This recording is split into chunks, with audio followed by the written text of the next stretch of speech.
Hello, hello. Peace, love, and blessings, beautiful, wonderful people. My name is Zalika. Welcome back to Philosophy with Z. I'm so glad you're here with me as we continue on our journey of what to say when you talk to yourself. Now, if I haven't made it clear, the whole point of this podcast is to help people open up their minds and awaken to the possibilities of realizing and manifesting their dreams because we can. We can do anything we set our minds to. And what I've been learning from this book particularly is that sometimes our minds are set in ways that we didn't necessarily choose. And so this book and many like it give us the opportunity to redirect our thoughts and our minds to get more of what we want and less of what we don't want. And I don't know about you, but in my life experience, before the last 2 years, I was really unaware that I had a say so in my life and the way it was going. And more importantly, my life goes the way it does because of my thoughts. My thoughts manifest into my reality even when I don't know that that's happening. And I think it's just so important and beneficial for us to realize that wherever we are in life, it's because of what we've been thinking.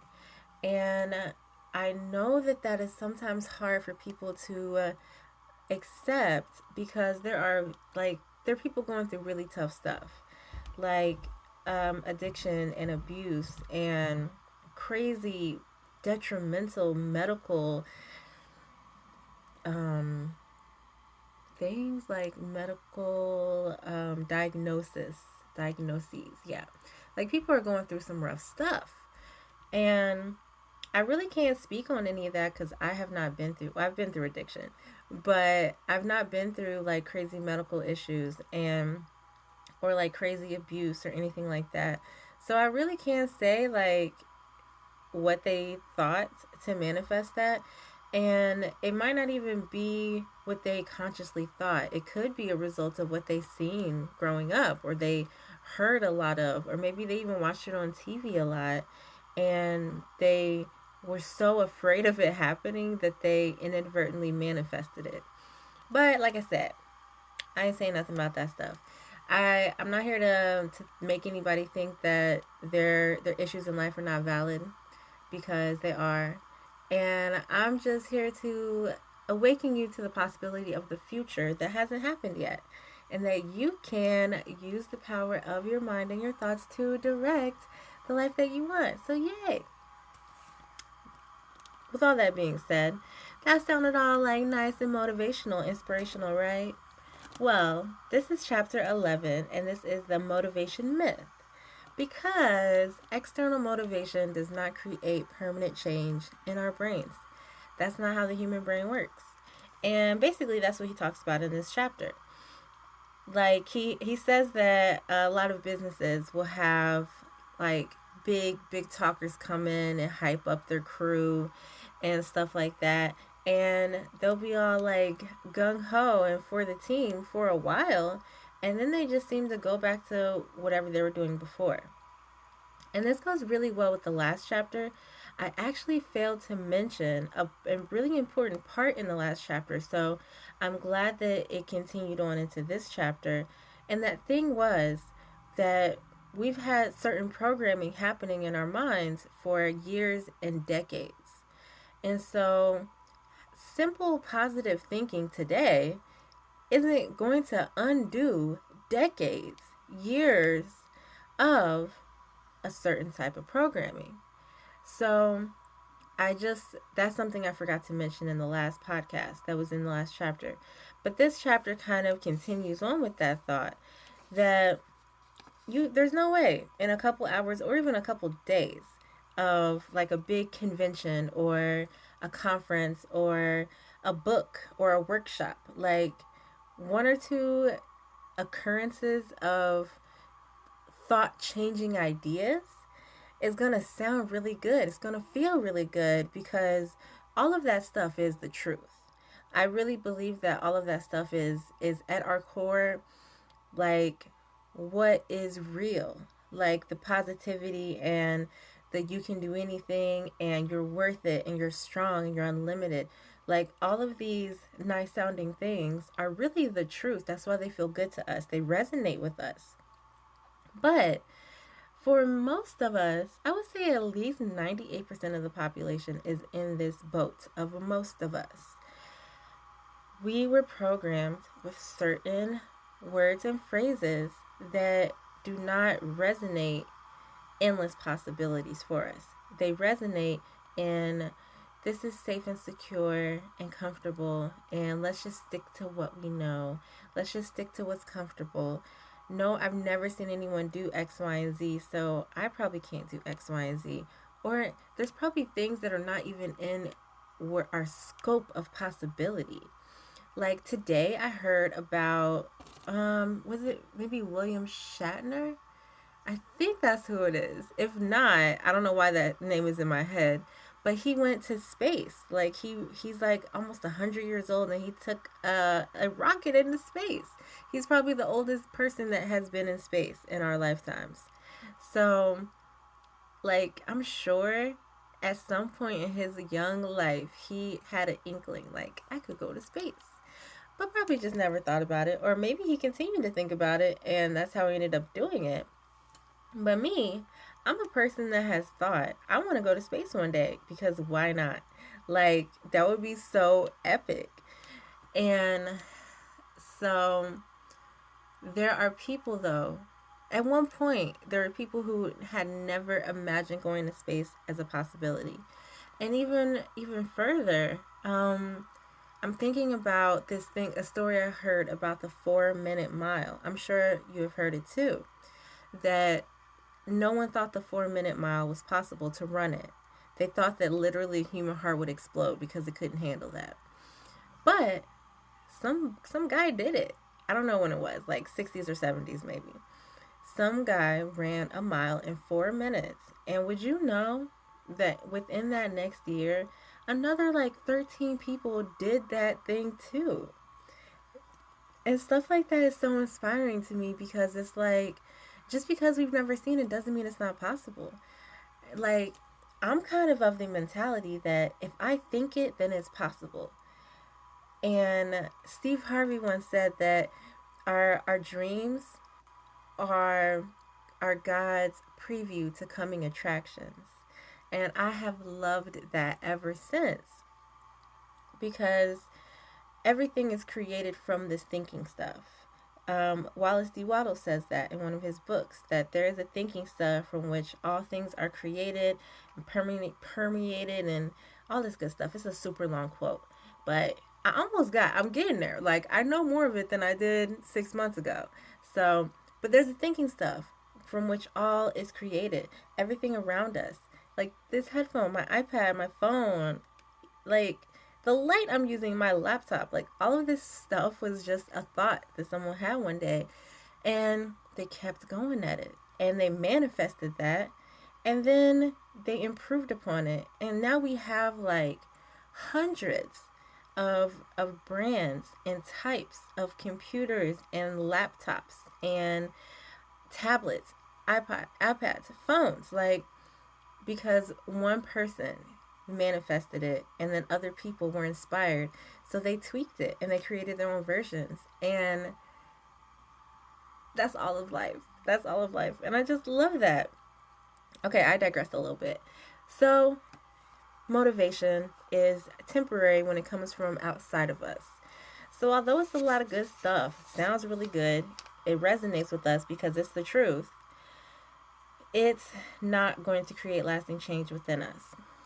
And so he said, so he's like, imagine a motivational speaker in a room of positive self-talkers. I would see that as just kind of like adding fuel to the fire in a good way. They're already burning, they're already on the path, and you're just adding in some more, just like sharpening the saw. Like, I like to listen to this guy on YouTube. I think his name is pronounced Tom Bilyeu, and his whole like thing is called Impact Theory. And he has so many interviews with amazing thought leaders in the world. And so I like to listen to that stuff because a lot of it I've heard a lot before. And a lot of it is new, but I continue to listen to these things to give myself the external motivation and give myself the new language within my head of just more of what I want and less of what I don't want. I know a lot of language surrounding all the things I don't want in my life, but there came a point in my life where I didn't want to just keep reading about and watching about all these causes that needed to be fought and all of these people should know about this type things in a negative way. And I say negative like not really bad, but just when one focuses on the problem grows. When one focuses on the solution grows. So I don't really support causes or movements surrounding a problem. So I'll just leave it at that. So, one of our greatest daily motivators is the heap of demands of daily living. And I like this part because he says that most of us will admit that we feel we have to, should, need to, or supposed to do what we do. We have even found a popular word to express the result of too much of that kind of motivation, and that's stress. So, this idea of should, have to, supposed to, I must, like all of that stuff is just kind of like I see it as kind of filler words in my day because whatever I'm doing is what I'm doing because some part of me needs this right now. And for example, if I should be working out, like why am I thinking about that right now? Like this isn't the time where I'm working out. If I should be working out, then let me just set up a time and a plan. Like find the video I want to use to work out to and set up a time to do it. I don't need to sit here and shame myself and miss the beauty of the present moment because I'm not doing the workout I should have done 5 hours ago because I like to work out in the morning. So if I miss it, I'm just like, okay, I still have more day ahead of me. So I can either just go ahead and get it done now or stop like dwelling on it and thinking about it. Like I will not allow my negative self-talk to ruin the beauty and the gift of the present moment. Cuz all we really have is now, the continuous now that is always pressing on. And I can use this now to enjoy what I'm doing, or I can use this now to lament over what I'm not doing. And that's stress. So I have to write down a lot of things because I have so many ideas and things that I want to do, and I have so many responsibilities that I have to do. So I write down a lot of stuff and I lose a lot of those notes. And I find them weeks and months later, and I'm like, huh, I never did the things on this list. But you know what? I forgot about them. I didn't do them because they were clearly not that important to me. And so that takes me into what he's saying about having internal motivation. If something is important enough to me to get done, then you best believe I'm going to get it done. And you know what I'm saying. You know that there are the must do's. That's what I call them. The must do's on a day to day. Like waking up, drinking water, brushing my teeth. Sometimes that's all I have going for me. And I just don't do anything else all day. But that's just what I need that day. And I enjoy it. I soak up all of that doing nothingness. And the next day, I will have some things that I can work on. So, the internal motivation is like something within me is propelling me to do this thing. I'm excited about it. I love it. I'm passionate about it. Or I want to make sure my bills are paid. So, I'm going to do this thing. Like, the motivation could come from many sources from within me. But he says that motivation that actually means to put into motion. So I like the external motivation of people like Tony Robbins, like saying all this good stuff. Like you can do it, you can change your life. All that sounds great. But then there comes a point where I'm like, okay, I can, but like how can I do that? And the tyranny of how is a very like slippery little thing.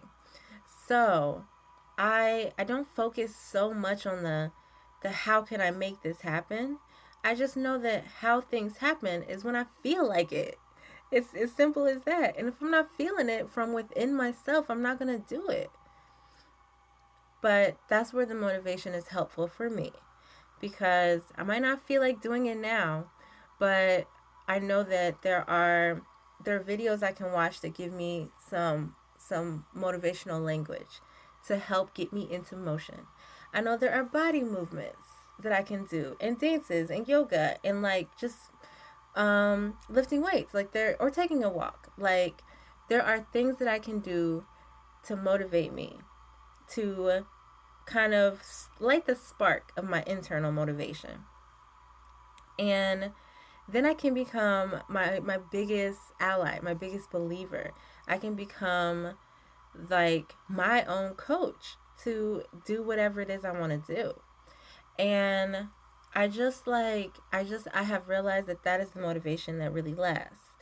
And but I also want to mention that like I said earlier and from the last chapter, I have this mental programming that has been going on for decades.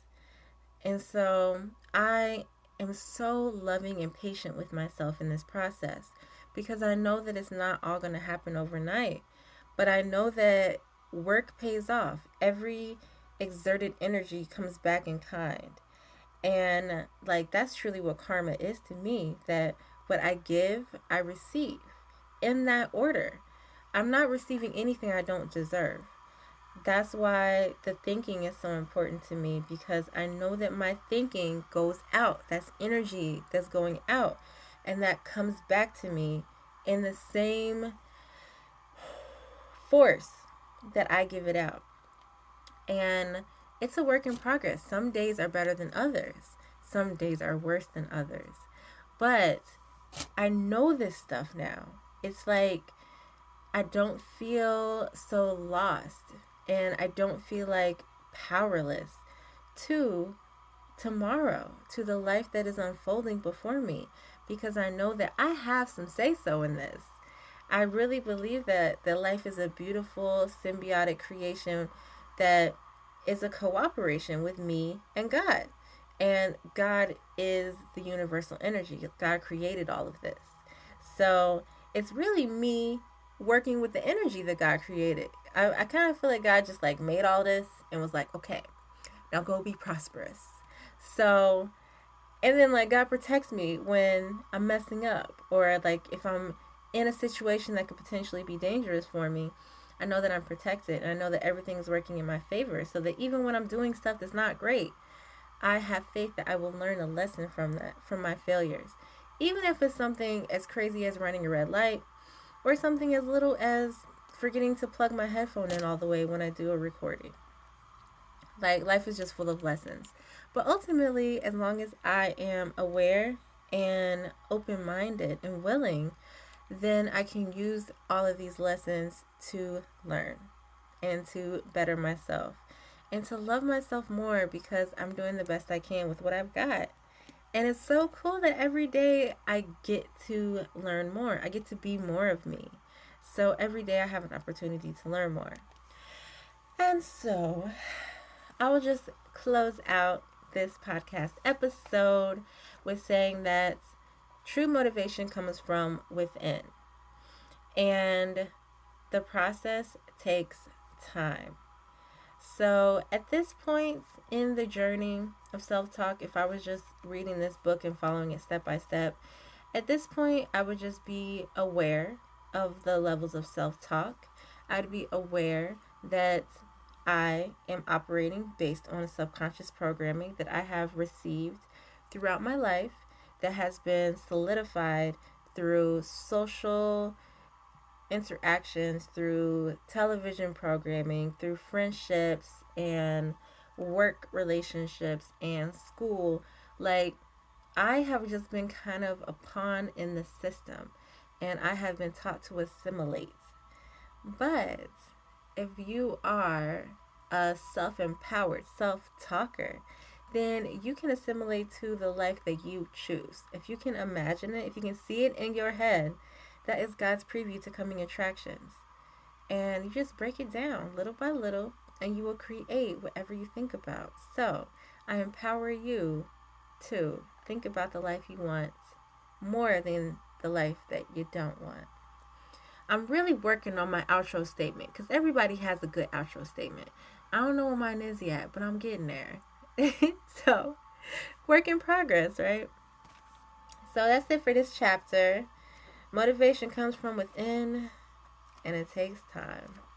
So, the next chapter is titled Not Hypnosis, Not Subliminal. So, I think we're going to talk about we take responsibility for ourselves and take an active role in changing our minds. Yay, we're really getting into the nitty gritty, the good stuff, the actual action steps to change your life rather than just talking about all the reasons why you are the way you are today. We're moving forward. So that's so exciting. I love it. So thank you for being here with me. If you need me, I'm here for you. My website is abstractlogic.me. And if you go to my homepage on there, then you can find my email address, all my social medias.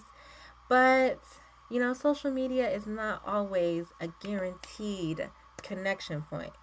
So please just go to my website and put in your information in there so I can get your email address and get connected with you. And no matter what happens with social medias, we will still have each other. So until next time, peace, love, and blessings, beautiful, wonderful people.